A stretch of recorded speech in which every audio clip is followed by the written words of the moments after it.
Hello friends, welcome back to my channel Gain Brain with Himanshi ऋषि।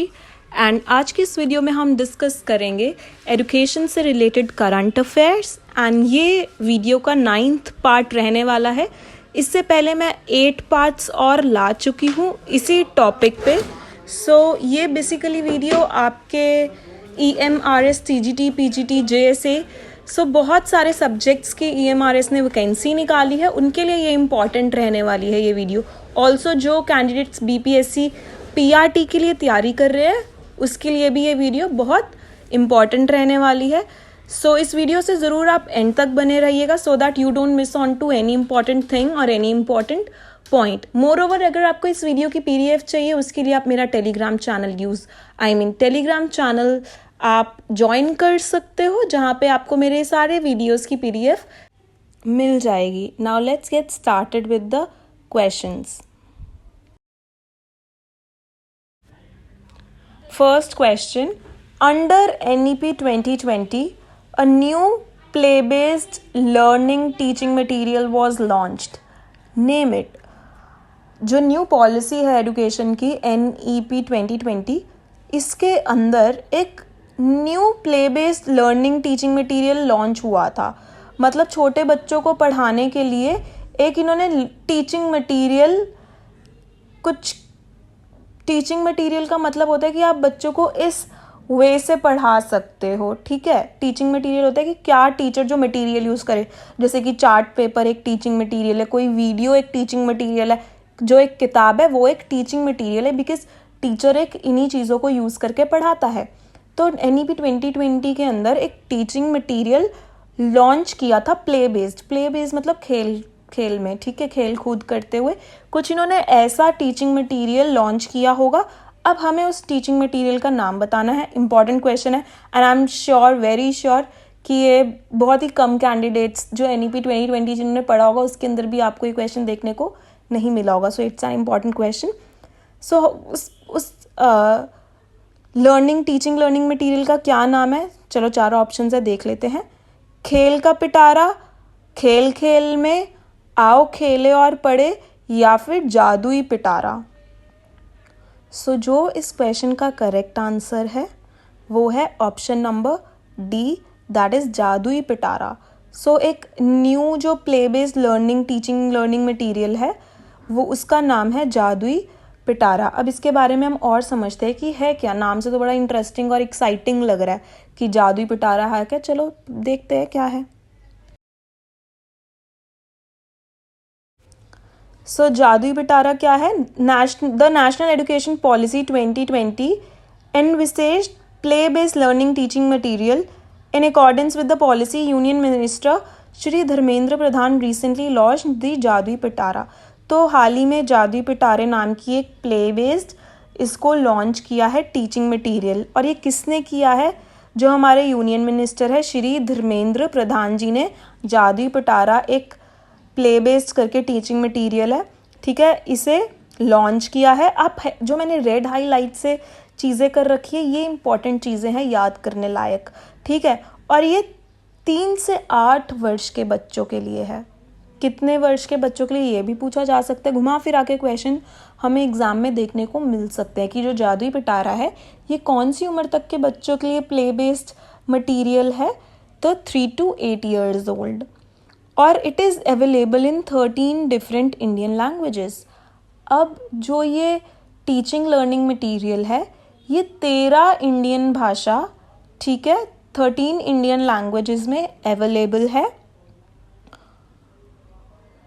और last line आप देखिए, the material is easy to use and can be downloaded and printed on paper. अब जो ये material है ना, I am very sure ये online available होगा। अब ये ऑनलाइन है तभी हम इसे डाउनलोड कर सकते हैं, है ना, और हम इसको प्रिंट भी करवा सकते हैं। तो डेफिनेटली ये जो मटेरियल है ये ऑनलाइन अवेलेबल है। तो टीचर्स इसको अपने हिसाब से डाउनलोड कर ले या फिर क्लास में जाने से पहले इसे प्रिंट निकलवा ले क्लास में पढ़ाने से पहले। इम्पॉर्टेंट चीज़ें हैं वो रेड वे में हाईलाइटेड है। आप अपने खुद के नोट्स बना सकते हैं। आप PDF में अपने टेलीग्राम चैनल पे डालती हूँ, आप वहाँ से भी ये देख सकते हैं। सो अभी हमने पढ़ा जादुई पिटारे के बारे में, बट ये है क्या वो भी देख लेते हैं. It is a set of play books, puzzle, flash cards, poster, worksheet, story books. So जो बेसिकली जो जादुई पिटारा में चीज़ें हैं ना, अब उसके बारे में डिस्कस किया गया है. सो ये बहुत प्ले बुक्स क्या है, बुक्स है जिसमें बहुत सारी पिक्चर्स हैं, पजल्स है, फ्लैश कार्ड है, पोस्टर है, वर्कशीट्स है और स्टोरी बुक्स है. सो जादुई पिटारे में ये सारी चीज़ें हैं और बेसिकली ये बच्चों की 5 मेजर डेवलपमेंट एक्टिविटीज़ से रिलेटेड है. एक तो literacy development, positive learning habits. ठीक है, आप ये पढ़ लेना, बट जो इम्पॉर्टेंट चीज़ है वो लास्ट में है कि इस जादुई पिटारे का जो ये लॉन्च किया है ये किस मकसद से किया है, इसका मेन ऑब्जेक्टिव या फिर इसका मेन एम क्या है.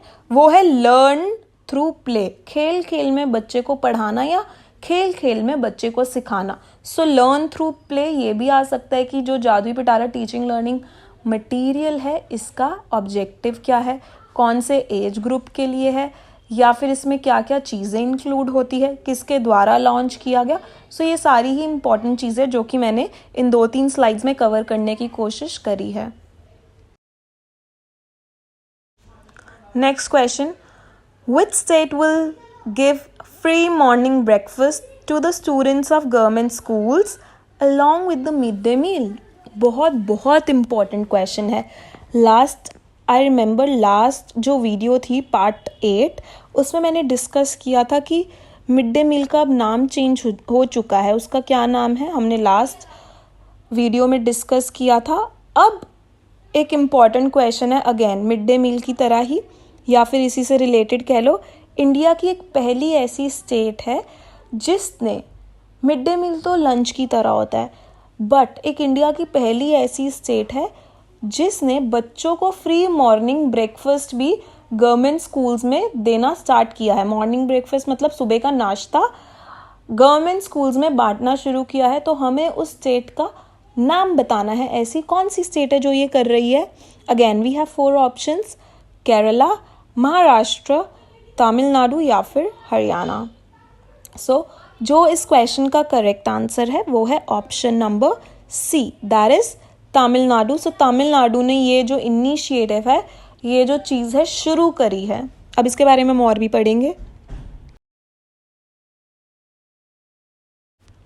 अगेन जो रेड हाईलाइटेड वे में है वो सारी इंपॉर्टेंट चीज़ें हैं, इंपॉर्टेंट पॉइंट्स है. So free morning breakfast scheme है ये जो कि शुरू करी है, इंट्रोड्यूस करी है तमिलनाडु ने, जो कि इंडिया की फर्स्ट स्टेट है जिसने मॉर्निंग ब्रेकफास्ट बच्चों को फ्री में देना शुरू किया है. और यही नहीं सिर्फ कि मॉर्निंग ब्रेकफास्ट हो गया तो ठीक है, along with mid day meal, मतलब लंच तो मिड डे मील, लंच में मिड डे मील तो मिलेगा ही मिलेगा, बट ये उसके अलावा मॉर्निंग में नाश्ता भी दे रहे हैं.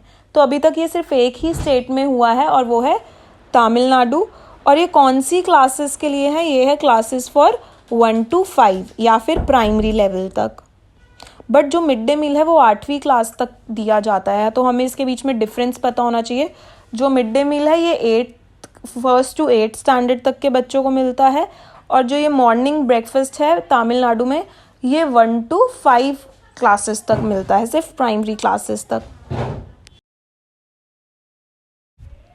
नेक्स्ट भी एक इम्पॉर्टेंट क्वेश्चन है, which state government is set to start the world's first IT campus for differently abled persons.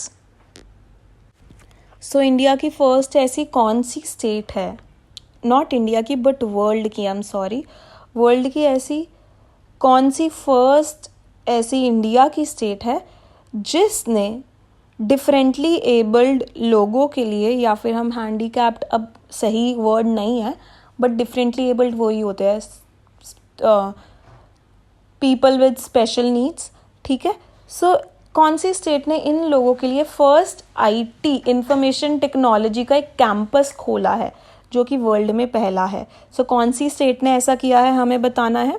4 options है, केरला, दिल्ली, तेलंगाना और महाराष्ट्र. सो जो इस क्वेश्चन का करेक्ट आंसर है वो है option number C, that is Telangana. और ये वर्ल्ड का ऐसा फर्स्ट IT कैंपस रहने वाला है जो कि डिफरेंटली एबल्ड लोगों को एक कैंपस, एक बिल्डिंग प्रोवाइड करेगा। आगे बढ़ने से पहले let me just tell you one more thing. जो कि इससे पहले की वीडियोस है वो मैंने एक प्लेलिस्ट में डाल रखी है, सो उस प्लेलिस्ट का लिंक मैंने डिस्क्रिप्शन बॉक्स में डाल दिया है, तो आप वहाँ से पहले की वीडियोस देख सकते हैं। मोर ओवर मुझे एक चीज़ डिस्कस करनी थी। मेरे पास बहुत से लोगों का कमेंट्स आते हैं कि मैम प्लीज़ आप हिंदी में भी क्वेश्चंस डालिए या फिर बायलिंगुअल रखिए। देखिए मैं बायलिंगुअल तो हूँ, डेफिनेटली बायलिंगुअल मतलब दोनों लैंग्वेजेस में। हाँ, प्रिंटेड वे में आई कैन से कि मेरा बायलिंगुअल नहीं है, बिकॉज मैं सिर्फ इंग्लिश में ही स्लाइड्स रख रही हूँ, बट जितना मुझसे हो पाता है उसे मैं हिंदी में समझाने की कोशिश करती हूँ। एक्चुअली मुझे हिंदी की टाइपिंग आती नहीं है and English is my main subject, तो इस लैंग्वेज से मैं थोड़ी ज़्यादा कंफर्टेबल हूँ। अगर डेफिनेटली मुझे हिंदी की टाइपिंग आती तो मैं वो भी कर लेती, बट उसमें मुझे मुश्किल होती है, तो इसलिए मैं हिंदी की टाइपिंग नहीं कर पाती। तो इसलिए मैं कोशिश करती हूँ कि मैं हिंदी में हर एक क्वेश्चन समझा पाऊँ जितना मुझसे हो सकता है। So I am really very sorry जो लोग चाहते हैं कि हिंदी में भी मैं प्रिंटेड फॉर्म में लाऊं। अगर ऐसा मैं कर पाई तो डेफिनेटली मैं लेकर आऊँगी। एंड लाइक ज़रूर करिएगा वीडियो को, शेयर भी करिएगा अगर, और कमेंट सेक्शन में ज़रूर बताइएगा आपको आज के क्वेश्चंस कैसे लगे और ये वीडियो कैसी लगी। नाउ नेक्स्ट क्वेश्चन की तरफ चलते हैं। National education policy 2020 focuses on, बहुत इंपॉर्टेंट क्वेश्चन है, बहुत ज़्यादा। जो नेशनल एजुकेशन पॉलिसी 2020 है ना, NEP 2020, ये बेसिकली किस चीज़ पे फोकस करती है वो हमें बताना है। Foundational literacy and numeracy, 3 R's क्या होते हैं हम देखेंगे। Only numerical concepts. Foundational literacy numeracy क्या है कि जो बच्चों की फाउंडेशन है बचपन की, ठीक है, लिटरेसी मतलब उनको लिखना भी सिखाए, हिंदी इंग्लिश, बेसिक चीज़ें हिंदी इंग्लिश की, और फिर न्यूमरेसी मतलब हिसाब किताब, थोड़ा मोड़ा छोटा मोटा बेसिक एडिशन, सब्ट्रैक्शन, मल्टीप्लिकेशन, ठीक है। 3 R's वो हम आगे डिस्कस करेंगे 3 R है क्या। देन ओनली न्यूमेरिकल कंसेप्ट्स, या फिर NEP 2020 का जो मेन फोकस है वो ये है कि बच्चों को बस काउंटिंग और छोटा मोटा डिक्रीजिंग ऑर्डर, इंक्रीजिंग ऑर्डर, ये सब आना चाहिए एडिशन सब्ट्रैक्शन के साथ। सो जो इस क्वेश्चन का करेक्ट आंसर है वो है option A, that is foundational literacy and numeracy. अभी हम इसके बारे में आगे डिस्कस और अच्छे से करेंगे, बिकॉज जो NEP 2020 का मेन फोकस है ना, NEP 2020 बहुत बड़ा है, बट जो इसका मेन फोकस है वो FLN ही है। सो FLN एक आप में खुद एक बहुत बड़ा टॉपिक है जो कि पार्ट है NEP 2020 का। तो आप ये मत सोचिएगा कि FLN इम्पॉर्टेंट नहीं है। FLN पे मैंने 3 वीडियोस बना रखी है। KVS का इम्पॉर्टेंट अलग से टॉपिक था, एक तो NEP 2020 था, बट KVS में एक FLN अच्छे अलग से टॉपिक दे रखा था, तो तब मैंने 3 वीडियोस बनाई थी। FLN को बहुत अच्छे से एक्सप्लेन करा था, कोशिश करी थी सब कुछ मैं कवर कर लूँ। सो उन तीनों वीडियोस के भी लिंक मैंने डिस्क्रिप्शन बॉक्स में डाल दिए हैं FLN के, अगर आप देखना चाहते हैं तो आप देख सकते हैं। वैल्यूएबल रहने वाली है क्योंकि हमारे पास NEP 2020 का ये टॉपिक है, तो FLN एक खुद इम्पॉर्टेंट टॉपिक है NEP के अंडर। सो देख लेते हैं कि FLN है क्या। सो FLN जैसे कि मैंने बताया फाउंडेशनल लिटरेसी एंड न्यूमरेसी है। सीधा सीधा करंट अफेयर्स में ऑप्शन आ जाता है कि डिफाइन या फिर full form of FLN is, तो हमें पता होना चाहिए फाउंडेशनल लिटरेसी एंड न्यूमरेसी। कब आया था ये? 2021 में 16 दिसंबर को, ठीक है, प्राइम मिनिस्टर द्वारा। कौन से काउंसिल में? इकोनॉमिक एडवाइजरी काउंसिल रिपोर्ट में। अब इसका जो मेन एम है ना, इससे क्वेश्चन आते हैं कि इसका मेन एम क्या है। Early education in the overall development of the child. और ये किस चीज़ में एम्फसाइज करता है?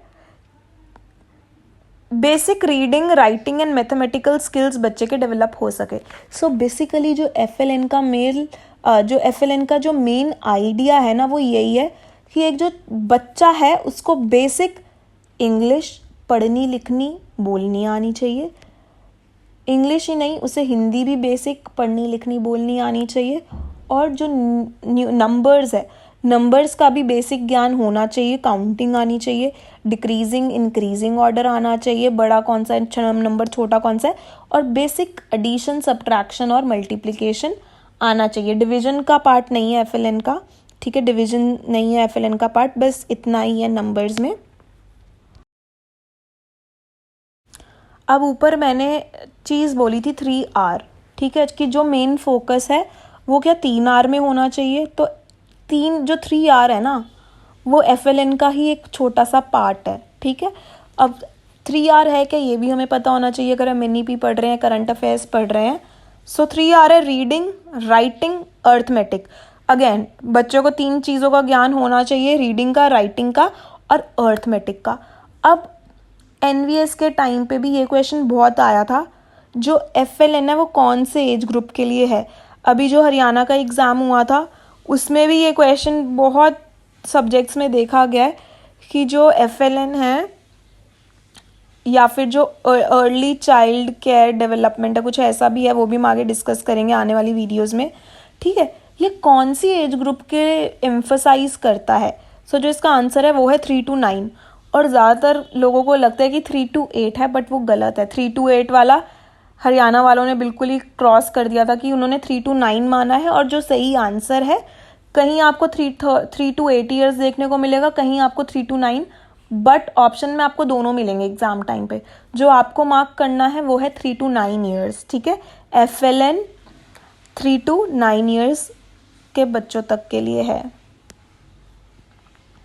और कौन सी क्लास, अगर क्लास भी पूछ सकते हैं, so by the end of 3rd class, ठीक है। 3rd क्लास की एंड तक बच्चों को पूरा FLN का ज्ञान होना चाहिए। ये भी इंपॉर्टेंट क्वेश्चन बन सकता है NEP के अंडर।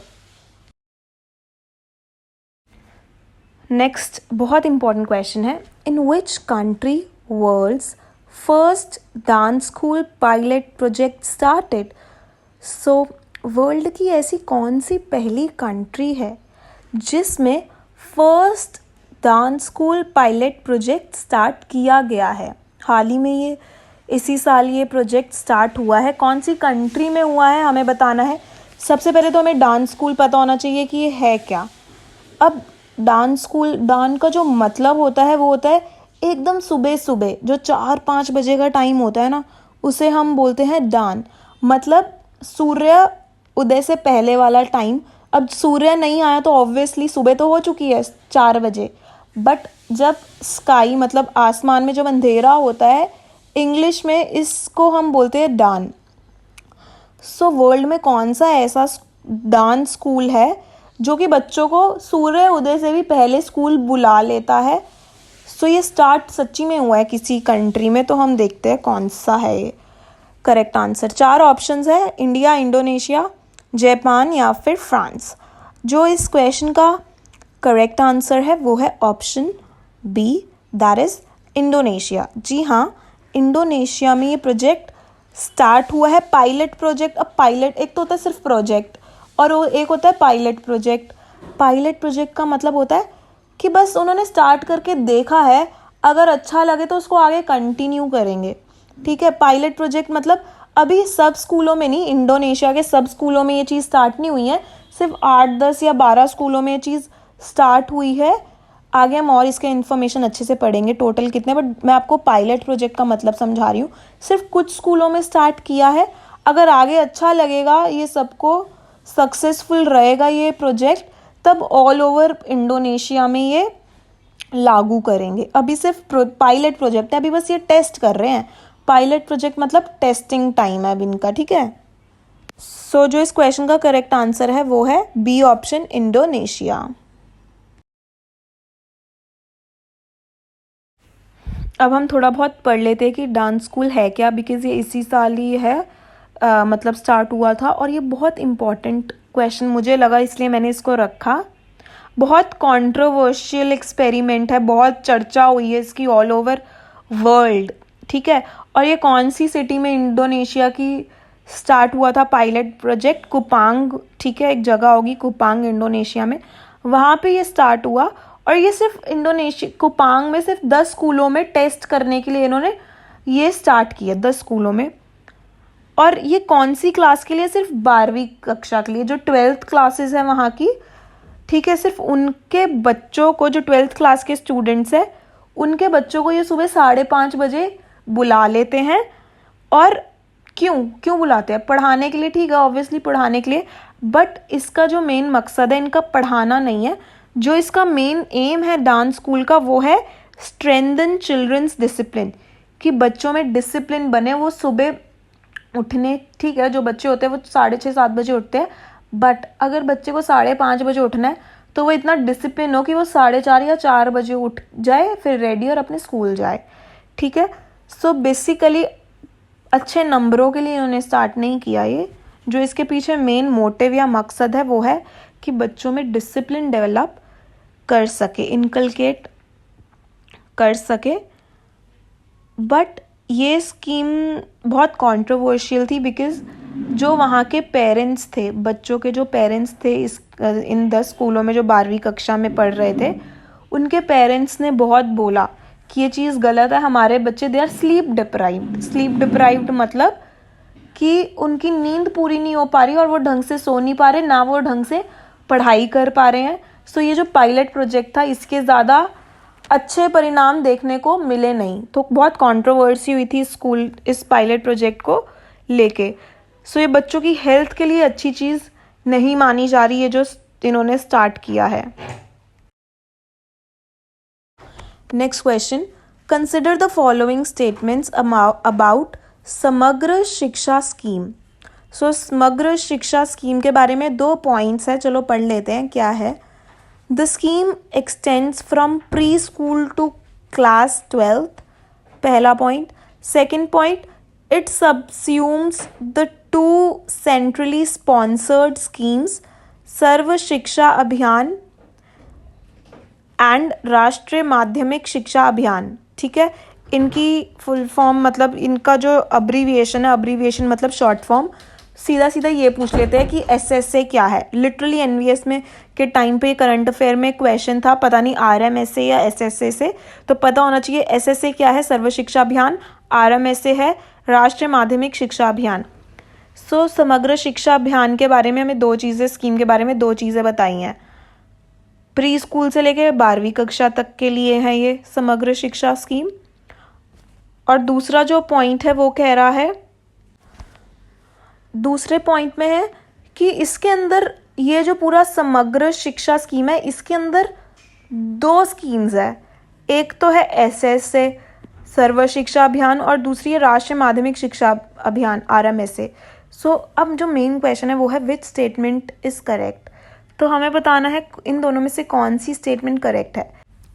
A ऑप्शन ओनली 1, मतलब जो फर्स्ट स्टेटमेंट है सिर्फ वही सही है। B ऑप्शन ओनली 2, जो सेकंड स्टेटमेंट है सिर्फ वही करेक्ट है। C ऑप्शन बोथ, मतलब दोनों ही स्टेटमेंट्स करेक्ट है।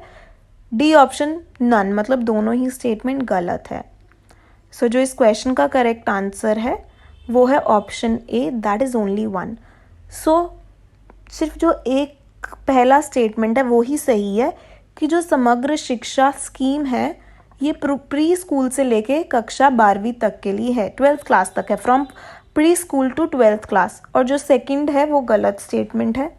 इसके बारे में हम और जानने की कोशिश करते हैं कि समग्र शिक्षा स्कीम या अभियान ये है क्या, बिकॉज ये एग्ज़ाम पॉइंट ऑफ व्यू से बहुत बहुत इम्पॉर्टेंट स्कीम है।